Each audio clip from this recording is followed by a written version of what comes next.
Magandang araw sa inyong lahat mga kaibigan, mga kalingap. Narito na naman tayo sa ating YouTube channel at gagawa tayo ng panibagong reaction video.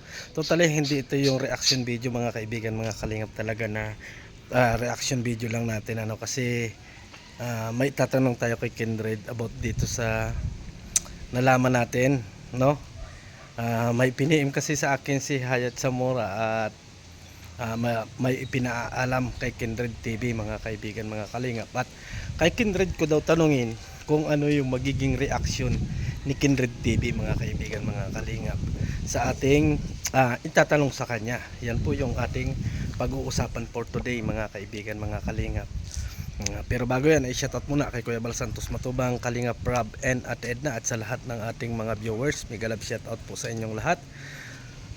Kay G sa Bicola ng Ate B Considerate and Ma'am Misty Cayons, mega love shoutout po sa inyong lahat.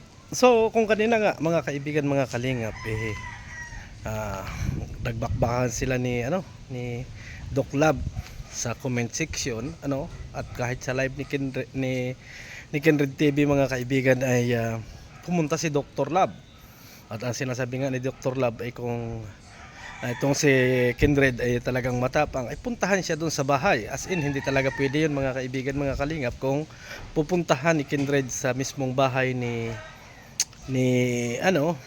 Dr. Lab, ay automatic na makukulong si Kindred TV. Talagang magaling si Dr. Lab at pinupunta doon sa bahay niya, may pupuntahan at ay sigurado napasok talaga, kasi harassment ang mangyayari doon mga kaibigan, mga kalingap, kung pupunta si Kindred TV doon sa bahay ni Dr. Lab mga kaibigan, at yun talaga ay hindi mangyayari, kasi siyempre mag-iingat din si Kindred TV na pumunta doon. Kahit tumapak ng kaunti sa may bahay ni Dr. Lab, ay talagang hindi pwede, kasi pwedeng kasuhan ng harassment mga kaibigan. So tara na, puntahan natin si Kindred TV mga kaibigan. So andyan mga kaibigan sa loob si Kindred, tatanungin natin. Nanonood. Ayun. May kausap pa. May kausap pa. May kausap pa guys, mamaya kaunti. Sin mo? Si Vibe ko. May kausap pa guys. Mamaya may tatanong tayo kasi.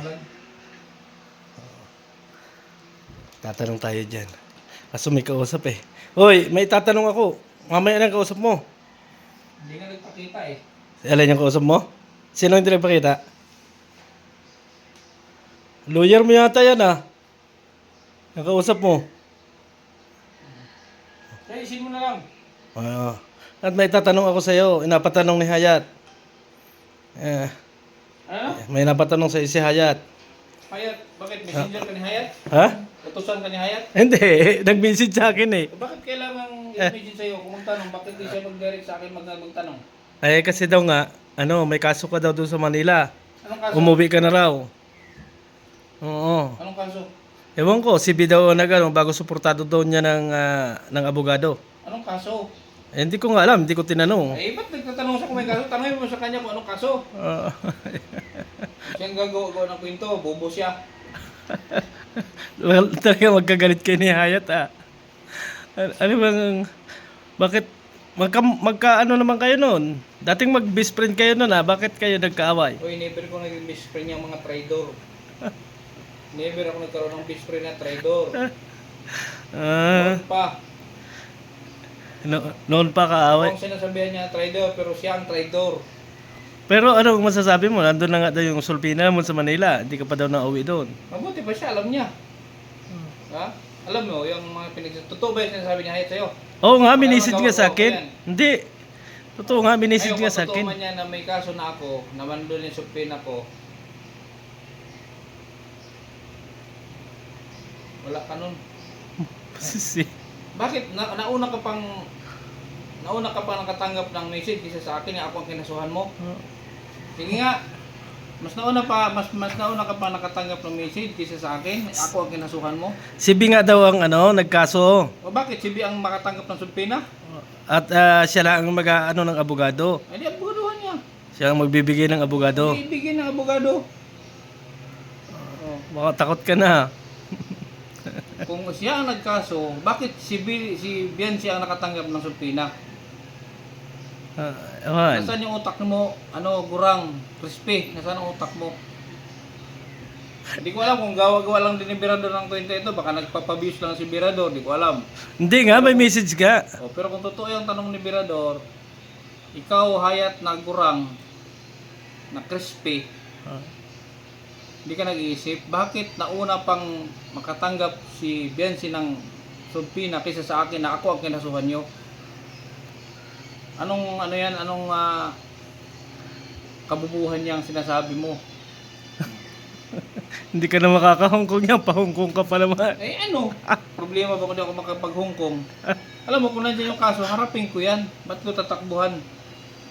Bakit ba mas ano pa ba sila? Mas pinabilis nila yung kaso? Ewan Hindi ko. nga masikaso ng NBI yan at busy ang NBI ngayon kaya bato. Oo. Sa dami ng kaso ngayon ng hinaharap ng NBI, unahin pa ba yung kaso mo, Crispy? Crispy. Malutong na yan. Grabe. Tawa-tawa ka sa totoo naman. Hindi nga, seryoso. Oo nga, totoo to. Kung pinapakasuhan mo ako, Hayat, bakit mo sinabi kay Birador na nandun yung subpina?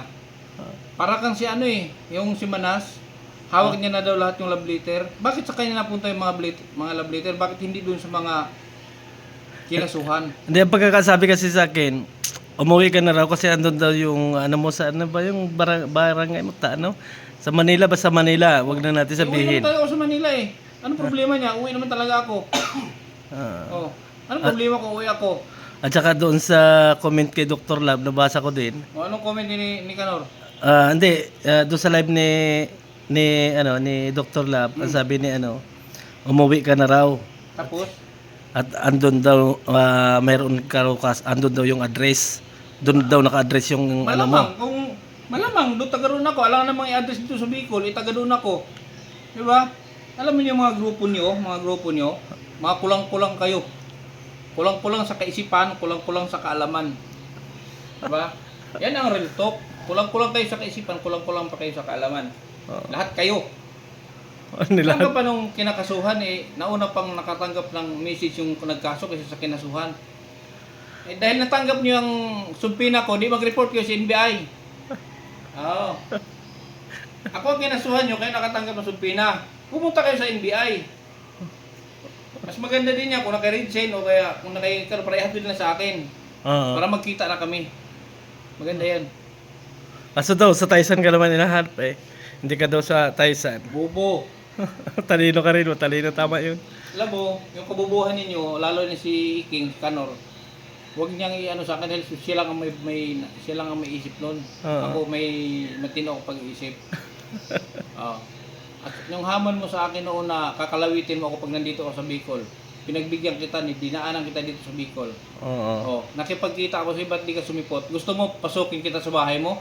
Ano ako bali? Hindi ba ako sinto-sinto na tulad mo? Nalulusob ako sa bahay, sa loob ng bahay. Bakit ikaw? Sige, try mong lumusob sa akin sa bahay, loob mismo ng bahay. Sa pagpasok mo pala ng gate, bulagtak ka na. Oo, totoo yun. Hindi pwedeng pupunta ka doon sa bahay nila, yari ka talaga doon. Kamu yung mga grupo nyo, mga kulang-kulang kayo. Kulang-kulang sa kaisipan. Pero nagsubra-subra ang katangahan ninyo. Kulang-kulang sa kaisipan, sobra-sobra sa katangahan. Yung talino ninyo kulang-kulang. Kabubuhan, sobra-sobra. Bakit inangkin nyo lahat? Mamumulan. Dapat namigay kayo. Padalawang content ko na to sa'yo. Kasi may nagpapatanong hindi ko na sana ikaw content kanina ngayon Maganda yan, para may content ka. Maganda yan, para kumalat yung kanilang kabubuhan. Pero 4 na oras tayo naghanap sa Bagasbas. Ang sabi nga ni King, hindi raw naman doon ang usapan nyo sa Tyson daw. Bakit usapan ba kaming Tyson? Ang pinanindigan ko, yung sinasabi niya, kakalawitin niya ako pag nasa Bicol ako. Bagasbas, basod, Diet basod, isang ano lang yan, no? Kilometro lang ang pagitan yan. Oo. Talagang takot ka lang magpakita sa akin, takot kang mabasag ang mukha mo. Pag tinamaan ka ng kamao ko, ganun lang kasimple yun. Mentor mo yan si ano? Mentor mo yan si Crispy. Vlogger mo yan si Iking. Pareho kayo mga kulang-kulang. Kulang-kulang kayo, promise. Totoo yan. Kulang-kulang kayo. Tatawa ako sa pag-interview sa'yo. Totoo naman, alam sabihin kong tama sila, yung mga kulang-kulang. Tama na, high blood ka na. Tapos dinidinay niya doon sa live niya kung saan daw siya nanghingi ng 5 plywood. Oo. Sa live niya siya nanghingi ng 5 pirasong plywood. Tapos yung i-deny niya. Mm. Ito pa. Yung channel niya daw, na yun para sa simbahan. May channel daw siya na pangbakbakan. Kaya pala, ayaw niya gamitin yung channel na yun. Kaya nanonood pala doon yung pare. Saan? Ayaw nilang malaman, ayaw ng Team Guapa na malaman ang totoong ugali ni Iking, ni Kanor. Dami pasabog ah. Para, siyempre pare, Mm. tumulong sa kanila. Baka sabihin ng pare, bakit nagpatulong ulit yung mga demonyo pala ito? Kaya pala ayaw gamitin yung channel niya pang bakbakan. May channel din sa pang bakbakan kasi yung channel niya na pang simbahan lang daw yun. Oo. Takot kang mapanood ng pare na ang tumutulong sa kanila, demonyo. Last message mo na lang kay Hayat. Kasi Ayun ang real talk. real talk. Last message mo na lang kay Hayat kasi yun lang naman kaya nagkinantid kita nagpatanong kung ano magiging reaction mo Talaga siya may gusto. Oo. Hindi. Basain mo lagi yan para hindi maging crispy. Basain mo palagi. Lagi kang lagi mo ibabad sa tubig. Para hindi yan lumutong. Sakit yan dyan guys. Salamat Okay, Kindred. Oo. Diligan mo lagi.